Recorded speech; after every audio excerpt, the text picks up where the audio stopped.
So today, we are making a dish from the province of Teruel, which is located in the region of Aragon. Really quick, the province of Teruel is one of the lesser known provinces. In fact, they have a saying there that says Teruel existe, which means Teruel exists. Anyways, the dish we are making is called Huevos Tontos. Now the name Huevos Tontos is kind of a funny name. It translates to foolish eggs. Why this dish has that name, I don't know, but what I do know is that these Huevos Tontos have such an incredible flavor and texture. They're very easy to make, and they're made with very simple and humble ingredients. You know, they say this dish hails from los tiempos de vacas flacas, which means during a recession or economic downfall, because it's made with cheap ingredients everybody had at home. Folks, you can serve these Huevos Tontos as a tapas appetizer, but they work great as a main course next to a garden salad and some fried potatoes. So we're gonna begin by making some homemade breadcrumbs. I have half of a baguette here. I let this sit out between 1 to 2 days. That way it's nice and hard, which makes it easier to get the breadcrumbs. Using a box shredder, I'm gonna start shredding the baguette to get the breadcrumbs. We wanna end up with a generous 2 cups, which is about 225 grams.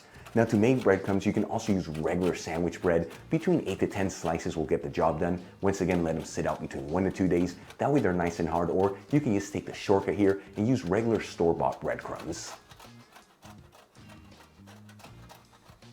Once we end up with a generous 2 cups of breadcrumbs, which once again is about 225 grams, I'm going to transfer them into a large bowl.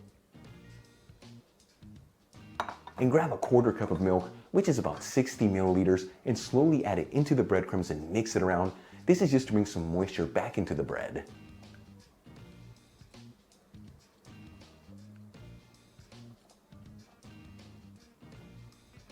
Once you've added the 1/4 cup of milk into the breadcrumbs, and as you can see the mixture's still kind of dry, that's totally normal. You don't want it to have too much moisture at this stage, otherwise later on, you're not going to be able to shape your fritters. I'm going to add in 4 cloves of garlic that I finely minced, a 1/4 cup of freshly chopped parsley, which equals 15 grams, and 2 large eggs. We'll generously season with sea salt and freshly cracked black pepper. And we're going to mix this all together until we end up with a compact paste.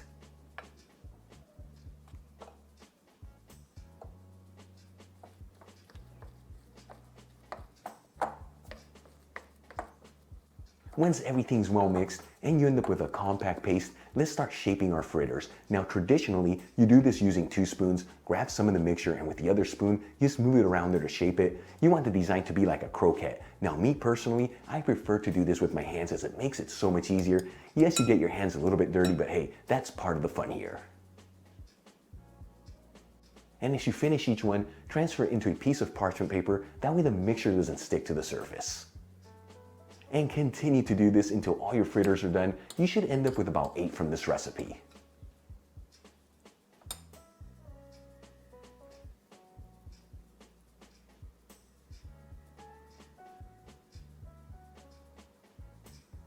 Once all the fritters have been shaped, let's start frying them up. I'm going to grab a large fry pan and heat it with a medium heat. Very important to use a medium heat here, nothing higher, otherwise the fritters are going to burn in the outside and not fully cook in the inside. And add in half a cup of extra virgin olive oil, which is about 120 milliliters. After heating the olive oil for 5 minutes on a medium heat, it should be nice and hot, but as you can see, it's not smoky, so all that beautiful flavor from the olive oil is going to incorporate into the fritters. I'm going to start adding the fritters into the pan, making sure they're all in a single layer.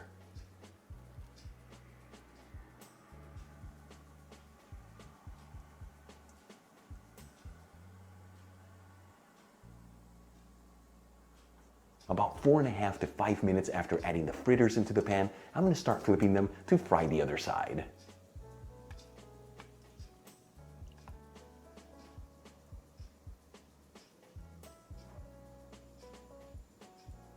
And after a total cooking time of 10 minutes, that's about 5 minutes per side, these fritters should be perfectly cooked. I'm going to start removing them from the pan and transferring them into a dish with some paper towels.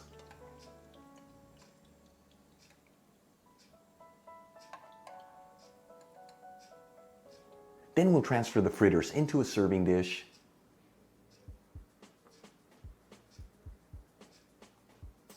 and we'll serve them next to a saffron mayonnaise. Now the saffron mayo is not typically served with these fritters. I like to do it as it takes this dish to the next level. And to make the saffron mayo, it's so easy. All you gotta do is add in 1 clove of garlic that's been finely minced into a mortar, along with a 1/4 teaspoon of saffron threads, which is 0.17 grams, and a pinch of sea salt. And pound down on the ingredients until you form a paste. And as always, the saffron threads I'm using to make this mayo is from Golden Saffron, folks. Like I always tell you, super high quality, incredible flavor. Link where you can get it in the description box below. Once you form a paste, add in 1/2 cup of mayonnaise, which is about 115 grams, 1/2 teaspoon of lemon juice, which is 2.5 milliliters, and 1 tablespoon of extra virgin olive oil, which is 15 milliliters. Season it generously with black pepper, and whisk it together until you end up with a creamy sauce, which takes just about 30 seconds, folks. Check it out. Our Huevos Tontos are done. Spanish foolish eggs. You saw this. So easy to make. Beautiful presentation. Let's give them a try and see how they taste.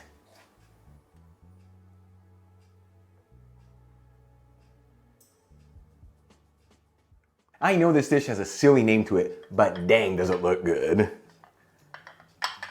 Here we go. Wow.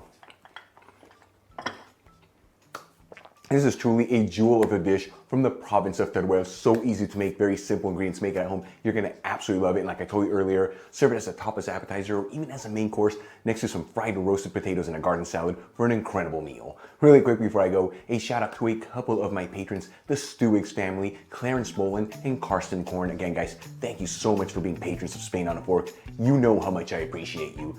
For the rest of you, if you're not with me on Patreon, consider becoming one. It helps with ingredients and equipment to continue making videos like this and sharing these Spanish recipes with you. You'll find my Patreon link in the description box below and iCard above. If you enjoyed today's video, hit that like button. Leave me a comment below, and if you're not subscribed, you know what to do. Smash that subscribe button.